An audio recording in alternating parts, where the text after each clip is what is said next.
Hello friends, स्वागत है आप सभी को मेरे चैनल पे। तो आज की हमारी कहानी का नाम है परवरिश। कहानी अच्छी लगे तो वीडियो को लाइक, सब्सक्राइब और शेयर ज़रूर करिएगा। अब कहानी को शुरू करते हैं। शिल्पा, ओ शिल्पा। पड़ोसी ताई जी की गुस्से वाली आवाज़ सुनकर मैं हैरान हो गई, क्योंकि ताई जी को आज तक किसी ने भी गुस्से में नहीं देखा था। वो बहुत ही मृदुभाषी, विनम्र और मोहल्ले में सबसे मिलजुल कर रहने वाली बुजुर्ग महिला थी। उनकी तेज आवाज़ से मेरे ससुर जी और ननद सभी ड्राइंग रूम में आ गए। आज रविवार होने से पतिदेव ऊपर अपने कमरे में क्रिकेट देख रहे थे। ताई जी की आवाज़ इतनी तेज और गुस्से वाली थी कि जो पतिदेव चाहे कुछ भी हो जाए, क्रिकेट मैच देखते देखते टस से मस नहीं होते थे। वो भी नीचे आ गए। मैं भी किचन से बाहर आ गई। मुझे देखते ही ताई जी ने गुस्से से पूछा, दीपाली कहाँ है? कहाँ है दीपाली? क्या हुआ? अरे तुम्हें पता नहीं कि क्या किया तुम्हारी बेटी ने? मैं किसी अनहोनी की आशंका से डर गई। ससुर जी, सासू जी आदि सभी पूछने लगे कि क्या हुआ। अरे बच्चों को सिर पर बिठाना चाहिए, लेकिन इतना भी नहीं कि वे अपनों से बड़ों से 60 साल के बुजुर्ग से ऐसी मस्ती करे। पतिदेव ने पूछा, लेकिन ताई जी ये तो बताइए कि दीपाली ने आखिर किया क्या है? क्या बताऊं बेटा, दीपाली ने उनके पतिदेव आंखों में ना जाने क्या फेंक दिया। इनकी आंखें बहुत जलन कर रही है। इन्होंने ठंडे ठंडे पानी से आंखें 2-4 बार धो ली, लेकिन जलन कम नहीं हो रही। थोड़ी देर और देखते हैं, नहीं तो दीपक उनको डॉक्टर के पास लेकर जाएगा, ताई जी ने कहा। सासू जी को तो बस मौका ही चाहिए था मुझ पर ताने कसने का। वो तो ऐसे शुरू हो गई जैसे ताऊ जी की आंखों में मैंने ही कुछ डाला है, या मैं दीपाली को ऐसा करने कहा है।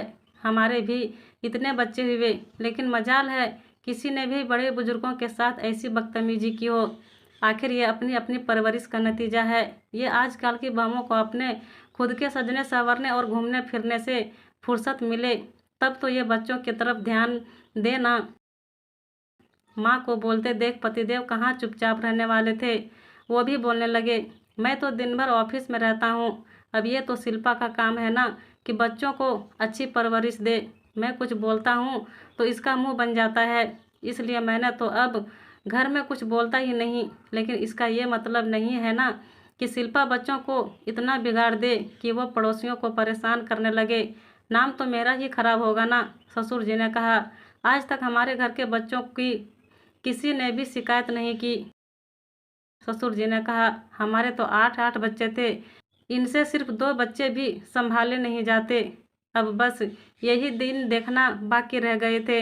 मैं सब चुपचाप गर्दन नीचे कर सुन रही थी, और क्या करती, आखिर गलती तो मेरी बेटी ने ही की थी ना। जब बच्चे कोई भी गलती करते हैं तो उसमें बच्चों से ज़्यादा कसूरवार माँ को ही ठहराया जाता है, और बच्चे जब अच्छा काम करते हैं तो यह उनके खानदान के खून का असर रहता है। दीपाली अभी चौथी कक्षा में है। उसने कभी किसी के साथ बदतमीजी नहीं की। घर बाहर सभी का कहना वो मानती है। घर के छोटे छोटे कामों में हाथ भी बटाती है। छोटे भाई का ख्याल रखती है। हर साल सिर्फ खुद की कक्षा में ही नहीं तो पूरे स्कूल में अव्वल आती है। स्कूल में विभिन्न प्रतियोगिता में, मोहल्ले के गणित उत्सव में आदि में भी हर बार इनाम जीतती है। तब किसी भी घर के लोगों ने दीपाली की अच्छे से परवरिश करने के लिए मेरी तारीफ नहीं की, और आज बिना यह जाने कि दीपाली ने ऐसा क्यों किया, मेरी परवरिश पर ही सवाल खड़े कर दिए। मुझे मन ही मन दीपाली पर बहुत गुस्सा आ रहा था। कितना ज़्यादा वक्त देती हूँ मैं अपने बच्चों को, उन्हें हर बात बहुत प्यार से समझाने की कोशिश करती हूँ। उसका ये नतीजा आने दो उसे। आज तक कभी दोनों बच्चों पर हाथ नहीं उठाया मैंने, लेकिन लगता है कि लातों के भूत बातों से नहीं मानेंगे। बस आने दो उसे।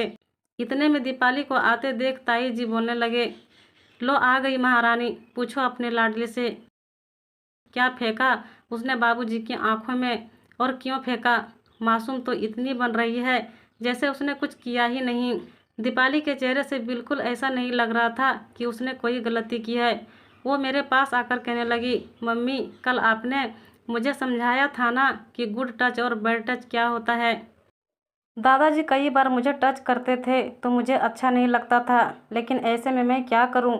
मुझे समझ में नहीं आता था। आपके समझाने पर मेरी समझ में आया कि ये बैड टच है और इसे हमें रोकना चाहिए। आपने मुझे मिर्च स्प्रे दिया था और कहा था कि यदि कोई तुमको बार बार बैड टच करे, मना करने पर भी नहीं माने, तो यह मिर्च स्प्रे उसकी आंखों में डाल देना। आज तो दादाजी ने मुझे अकेली देखकर जोर से पकड़ लिया था, इसलिए मैंने वो मिर्च स्प्रे दादाजी की आंखों में डाल दिया।